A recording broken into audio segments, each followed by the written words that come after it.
এই যে দেখুন আমার দই বড়াটা কত সুন্দর হয়েছে, মাশাআল্লাহ দিলে আমি দেখি যে মশলাটা রাখছিলাম একটু উপর দিয়ে দেবো টমেটো সস।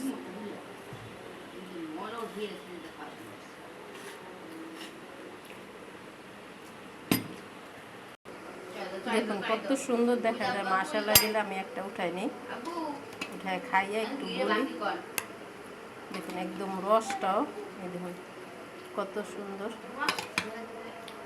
এই যে দেখুন কত সুন্দর দেখা যায়, মাশাআল্লাহ দেন কত মূলাম হয়েছে, দেখুন একদম কাটলো ঠিক আছে। দেখুন বিসমিল্লাহির রহমানির রহিম, দেখুন মূলামটা দেখুন স্বাদটাও খুব সুন্দর হয়েছে। যদি ভিডিওটা ভালো লাগে লাইক শেয়ার সাবস্ক্রাইব করুন বন্ধুরা। আল্লাহ হাফেজ।